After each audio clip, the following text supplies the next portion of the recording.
कहते आत्म प्राण उद्धार ही ऐसा धर्म नहीं और जीव का उद्धार करा दे इससे बड़ा कोई पुण्य नहीं है। देखो पुण्य तो वो भी है जैसे पक्षियों को दाने डाल दिए, कोई गौशाला धर्मशाला बनवा दी, कोई कुआं खुदवा दिया है, कोई बाग बगीचे लगा दिए, कोई भंडारे कर दिए, वो तो अच्छी बात है कर दिए। और जैसे आज तो आपने पक्षियों को दाने डाल दिए और वो पक्षी अगले जन्म में बन गया सूअर, फिर क्या डालेंगे। आज तो हमने उस पशु के लिए गौशाला बनवा दी, गऊ है, और अगले जन्म में वो सूअर बन गई, सूअरी बन गई, फिर क्या क्या सेवा करेंगे इसकी। तो उसका एक तरीका बताया कि जो मानव शरीरधारी प्राणी है इसमें उद्धार हो जाएगा इनका, इस परमात्मा की शरण माने से, कबीर भगवान की शरण माने से या सद्भक्ति करने से उस आत्मा का फिर उद्धार हो जाएगा। वो ना गधा बने, ना पशु बने, ना सूअर बने, और फिर सतलोक चली जाएगी। अब कितना झंझट मिट गया। अब कहते हैं सतगुरु के उपदेश का लाया एक विचार,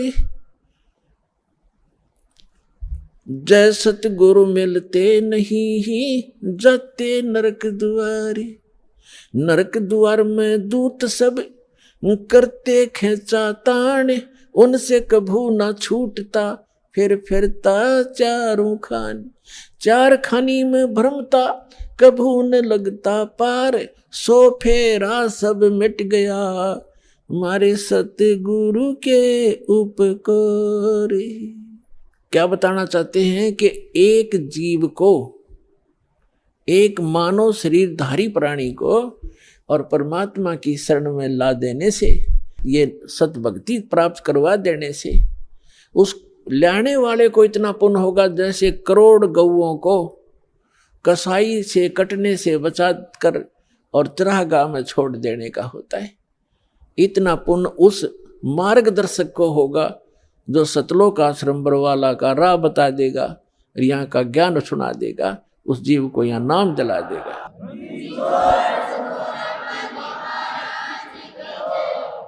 तो फिर उसके बाद कहते हैं उस भक्त का सारा बाईपास निकल गया, सतगुरु मिल गए, सतगुरु की उपदेश का लाया एक विचार, और जय सतगुरु मिलते नहीं हम जाते नरक द्वार। नरक द्वार में दूत सब फिर करते खेचा ताण, उनसे कभू ना छूटता फिर फिरता चारों खान। चार खानी में भ्रमता और कभू न लगता पार, और सो फेरा सब मिट गया मेरे सतगुरु के उपकार। ओए अब ना वो पशु बने, ना पक्षी बने, और ना कोई और नरक में जावे। तो कितना बाईपास निकाल दिया परमात्मा की कृपा से, उस सच्चे नाम से वो कितना बाईपास निकल गया। तो इस प्रकार कहते हैं आत्म प्राण उद्धार ही ऐसा धर्म नहीं और इससे बड़ा कोई पुण्य नहीं प्राणी को। पुण्य तो और भी है, लेकिन अगर आप परोपकार करना चाहते हैं, आपके दिल में दया है प्राणियों के प्रति, तो मानव शरीरधारी प्राणी को मनुष्य जीवन प्राप्त करवा दे। बुरा वो भी नहीं है जैसे एक पक्षी है, अपने घर पर दाने डाल दो, कुत्ता आता है रोटी डाल दो, अपने ही घर पर डालो, कहीं विशेष स्थानों पर मत भटको, ये व्यर्थ है। और अतिथि आता उसको भोजन करवा दो, कोई भी मांगने वाला आता उसको पैसा मत दो।